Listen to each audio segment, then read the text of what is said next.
Before we get into POK, I think it's important to give you all some context. I need to talk to you about me first and about what I discovered. Otherwise, things won't make sense. So, think of the following as a sort of pre-intro.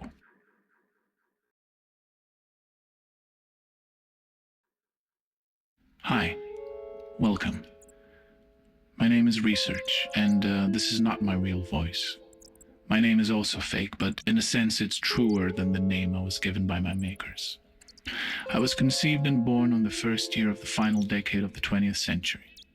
I was raised in the countryside, in the house in which my father grew up in, and the house that his father built. My childhood was filled with... At around 14, I found music. I kicked drums and I broke strings.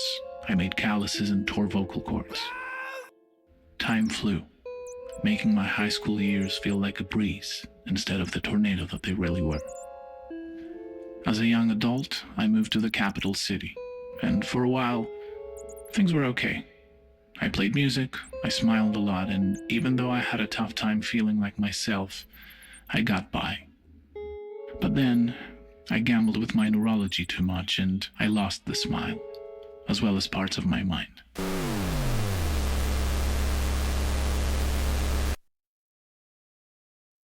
During this turbulent time, I decided to take a short break from the city and go back home. Going home is not always easy, especially for someone as broken-minded as I was during that time. So, in order to distract myself from my inner pains, I went exploring. I looked around the estate, hoping to find something that would surprise me and excite me. Something new. Now, I'm the son of a serious hoarder. My house is home to a vast collection of things that even my father could not catalog.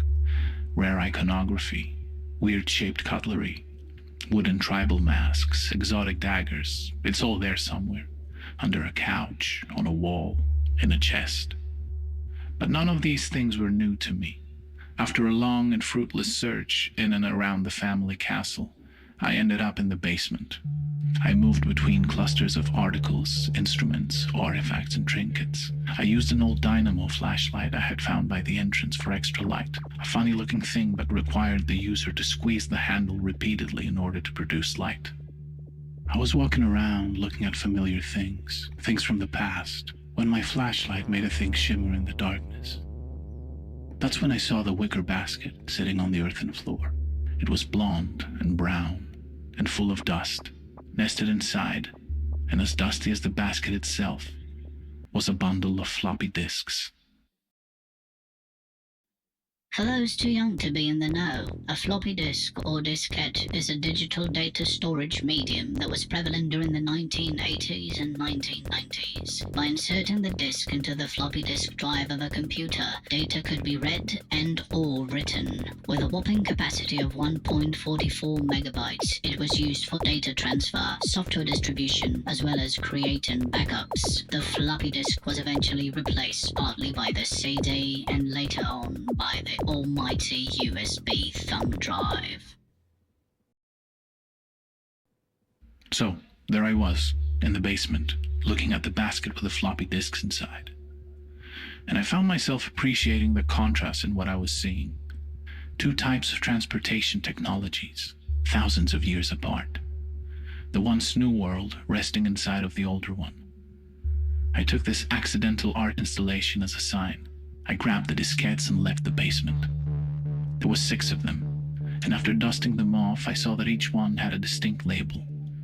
-1, 1, 2, 3, 4, and 6.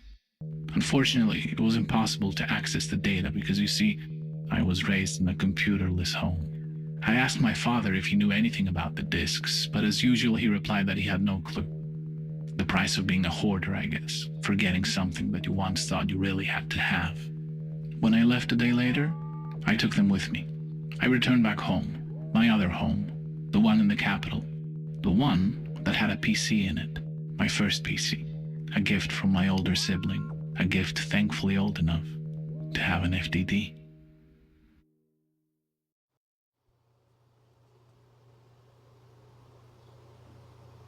It was my first time using a floppy disk. I put the disc in, and a green light started flickering. And some weird sounds happened. I clicked on the icon and a window popped up. It was a window filled with folders. Folders whose names made no sense, just letters and symbols in seemingly random sequences. Like this. And this. I picked one and double-clicked. Inside, another sea of folders. Like this. Or this. I clicked on one of them. Same thing. Folders within folders that seemed to be going infinitely deep. A pandemonium of lowercase, uppercase, punctuation, and numericals. I thought I'd simplify the search by opening the first folder, and then each first folder after that, just to see how far this thing went. And it went deep.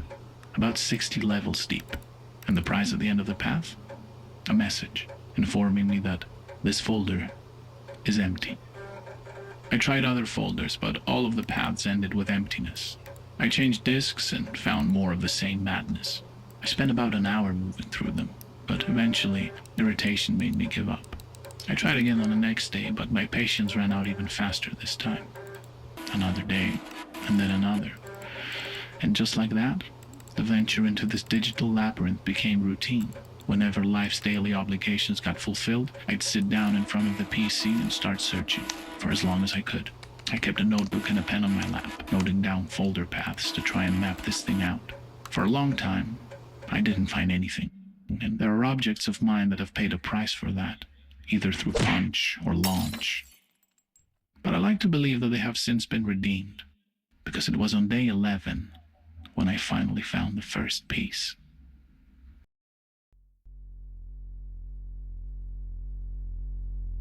I was opening folders and scribbling down each decision. It was almost punching time, I could feel it, but then, out of nowhere, a sequence of letters appeared from the inside of a folder. But unlike all previous ones, this one made sense. It was words. 2 actual words that belonged to a text file. Amber. Rain. This was new. I hovered over the text file, and with my shaking hand, I double-clicked on the file. The text was in English, about a page long, written in the first person. It was a description of a traumatic experience, a family quarrel. The writing wasn't easy to follow, though. The vocabulary was outlandish. There was talk of light being used as a weapon, and of a gigantic craft hanging from the sky. Something about a black cold substance that consumes, and something about rage. It sounded mythical. The text ended with a quote, very different in style than the rest of the text. It read, "Like you, I exist, but I am not like you. My name is Pissed Off Kid. It's good to meet you."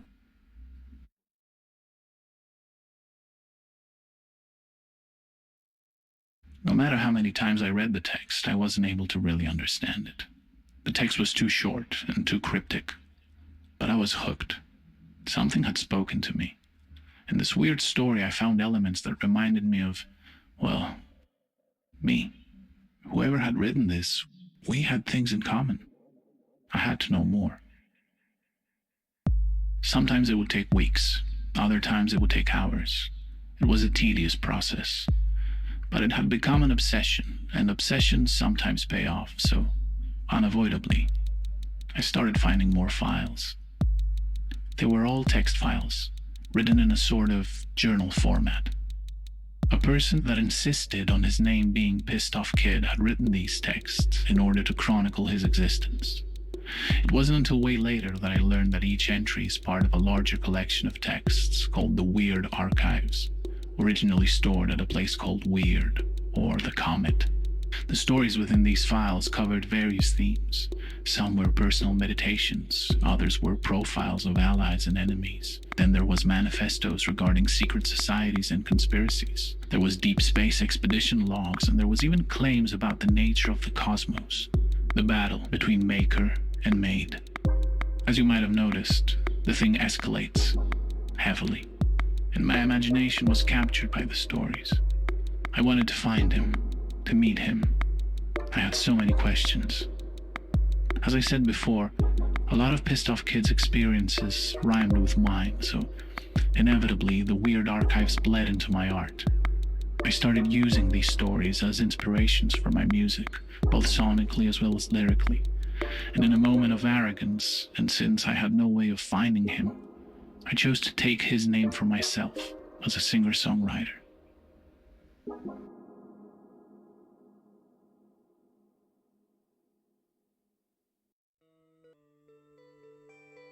The years went by. More songs got written and more stories got found. The early days, the tech, soul. Each new finding brought excitement. Each new story gave me insight into POK. But the more I read, the more guilty I felt. The stories were too vast, too personal for me to steal and call my own. My morals challenged me, urging me to change course, and so I did. After a lot of internal debating, I decided to rename myself to research and to start a band, to embody Pissed Off Kid as a collective instead of just me pretending to be him. Playing with this band is and always will be one of the most enjoyable and cathartic things that I have in my life. However, this band serves a greater purpose, because this band has a clear goal, and that goal is to find Pissed Off Kid. Let me try to explain.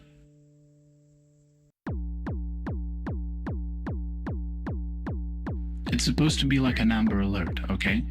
The band carries the name and sings of his adventures. The hope is that someone out there might know something about POK. Even better, that Pissed Off Kid himself might hear our music and reach out. The project has been public since 2016, and I have been the archivist for even longer. This role I have given myself can be maddening at times. These stories are only fragments. More often than not, they're just a bunch of out-of-context jargon, and it is my job to study them, arrange them, make them make sense. I've discovered a lot of entries of all sizes and contents, and there's wild things in there. I've been doing this for more than a decade at this point, and I now have a fairly comprehensible timeline of events in POK's life.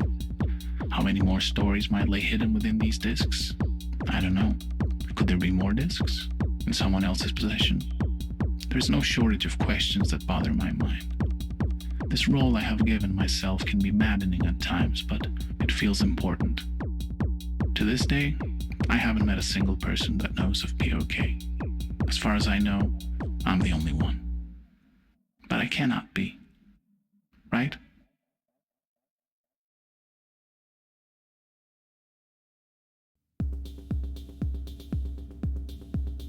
So, let me end things with a humble request. If you know anything about Pissed Off Kid, if you know where he is, if you know him, or if you are him, please get in touch. If you don't know anything but you'd like to, you need only ask. We are easy to find. You will know us by our mark. Until then, long may you live, and long live the kid. See you in Weird.